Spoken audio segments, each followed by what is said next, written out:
Good morning my dear students. तो आज का टॉपिक जो है दैट इज द ओसीडी, जो मैंने लास्ट लेक्चर में डेफिनेशन, उसका इंट्रोडक्शन दिया था, उस हिस्ट्री के रिलेटेड एंड डेफिनेशन। तो ओसीडी मैंने वहां पे क्या बोला था कि ये एक इंसान के थॉट्स होते हैं, और ये अनवांटेड थॉट्स जो इसके दिमाग में आते हैं, ये इसको कोई एक्शन करवाता है, ये थॉट्स कोई एक्शन इसको करवाता है, जिसकी वजह से एक बिहेवियर रेगुलरली करता है, that is called as a compulsion. तो वो एक्टिविटी जो ये करता है due to the unwanted thoughts, ये रोकने की कोशिश करता है इन थॉट्स को, बट ये रोक नहीं पाता है, जिसकी वजह से ये रिपीटेडली एक्शन करता है, that is called as a compulsion. तो इसमें दो चीजें आती हैं, one is called obsession and second is called as a compulsion. तो दो चीजें हैं। तो नेक्स्ट अब जो हम स्टार्ट करेंगे that is called as OCD cycle. ये ओसीडी साइकिल क्या है? ओसीडी साइकिल में फर्स्ट इंसान को क्या आता है, that is called as the obsession. Obsession, जब इंसान को ऑब्सेशन होता है तो उसके बाद ये इंसान क्या करता है, ऑब्सेशन के बाद इसके अंदर एक एंजाइटी आती है।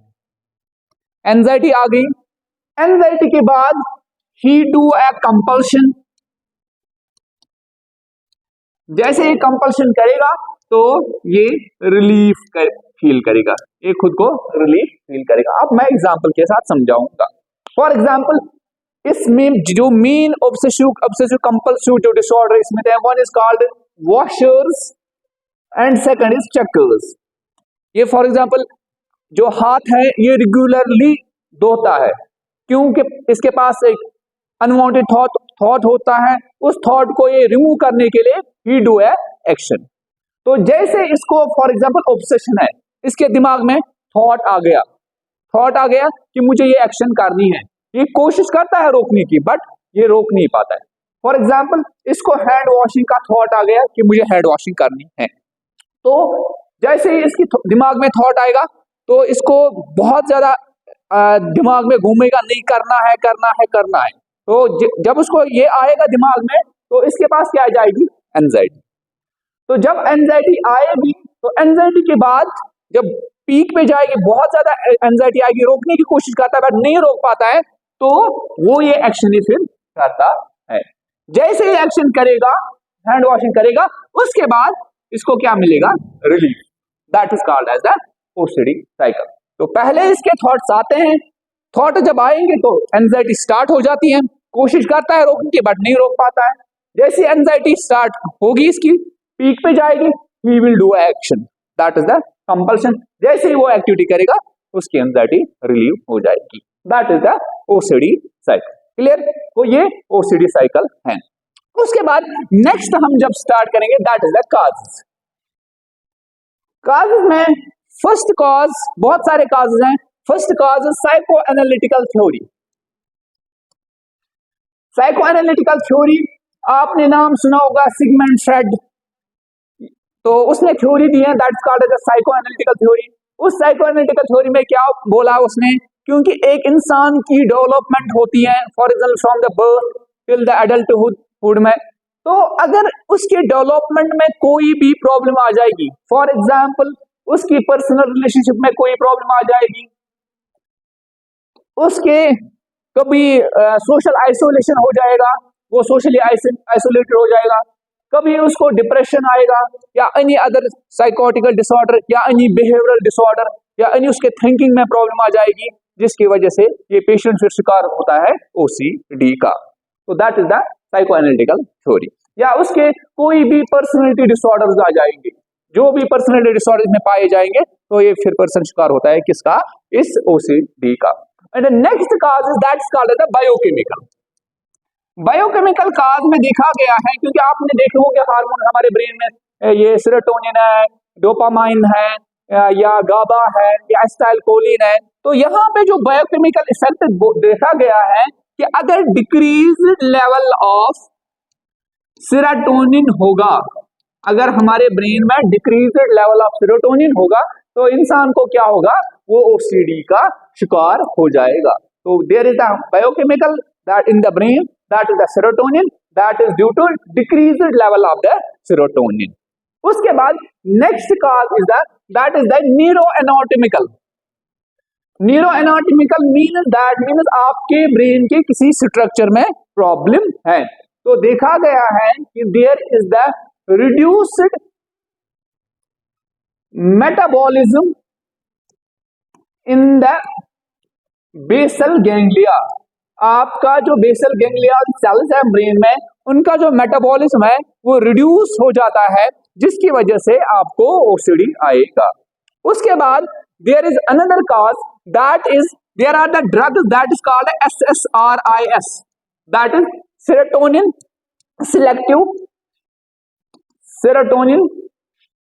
selective serotonin reuptake inhibitors। और second drug that is chlorpromazine. वो these are the drugs, antipsychotic drugs, जो पेशेंट साइकेट्रिक डिसऑर्डर का शिकार हुआ होता है उनको हम ये ड्रग्स देते हैं। तो अगर पेशेंट कोई ड्रग्स लेता है तो इनकी इफेक्ट की वजह से भी, इनको लेने की वजह से भी पेशेंट को इफेक्ट पड़ सकता है, किसका? ओसीडी का। तो these are the causes of this OCD. तो उसके बाद नेक्स्ट मैं अगर बात करूंगा सिम्टम्स की, what will be the symptoms, science and symptoms of patient with OCD. इसमें हम अलग अलग सिम्टम्स देखेंगे। पहले हम सिम्टम्स देखेंगे ऑब्सेशन के, पहले ऑब्सेशन के देखेंगे, उसके बाद हम कंपल्सन के सिम्टम्स देखेंगे। अगर मैं ऑब्सेशन की बात करूंगा, there is that means about the thoughts of about contamination, thoughts of contamination. इसमें क्या देखता है कि ये जो इंसान, इसको लगता है कि मैं अगर किसी चीज को टच करूंगा तो मेरे हाथ गंदे हो जाएंगे।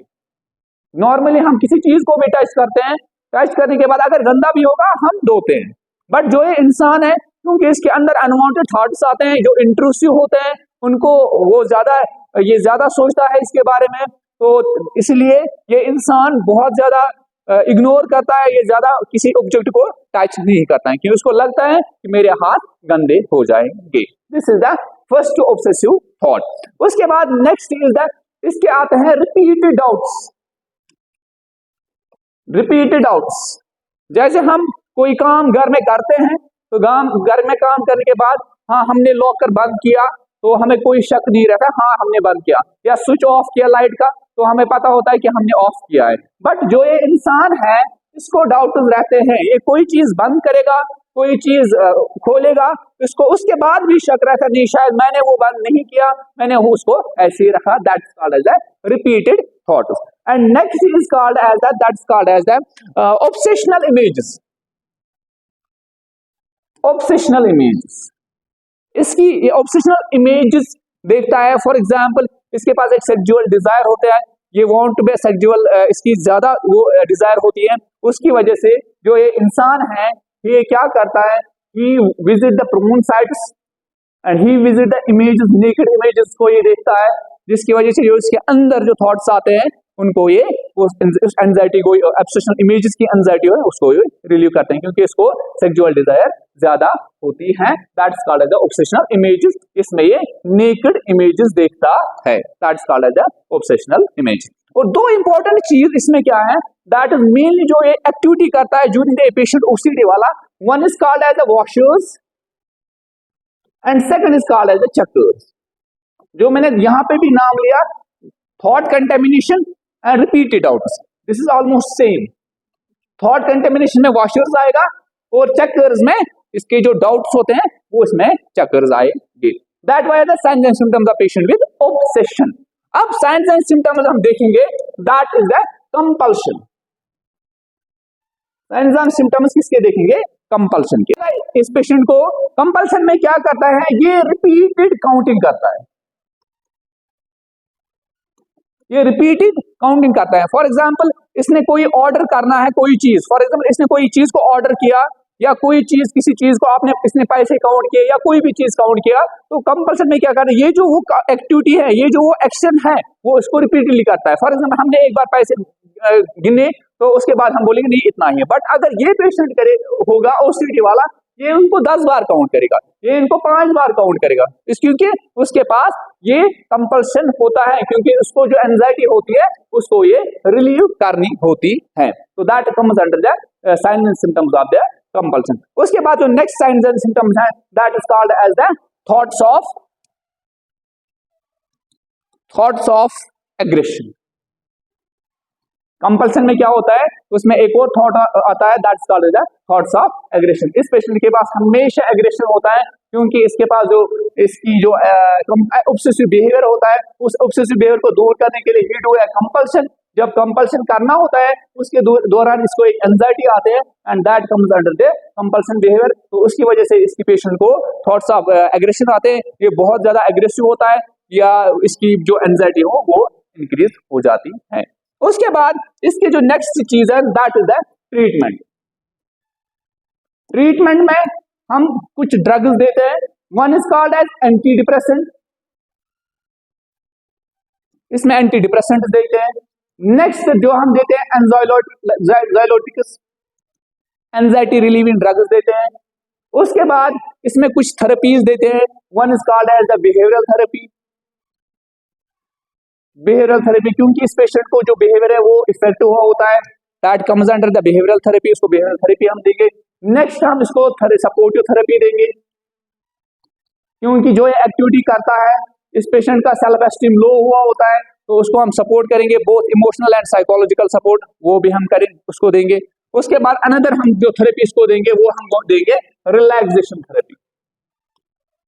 रिलैक्सेशन टेक्निक भी यूज करेंगे हम पेशेंट, क्योंकि इसके बहुत ज्यादा अनवांटेड थॉट्स होते हैं, उसके बहुत ज्यादा इंट्रूसिव अनवांटेड थॉट्स होते हैं, जिसकी वजह से उसको हम जो इसका सेल्फ एस्टीम है वो हम मेंटेन करेंगे, उसको मोरल बिल्ड अप करेंगे, जिसकी वजह से जो इसकी मेंटल एबिलिटी है, मेंटल डिस्टर्बेंस है वो ठीक हो जाएगी। तो this was the treatment of the patient with this obsessive compulsive disorder. This is all about from the today's topic. जो इसमें कुछ मैनेजमेंट पार्ट आता है, नर्सिंग मैनेजमेंट का पार्ट, वो हम नेक्स्ट देखेंगे।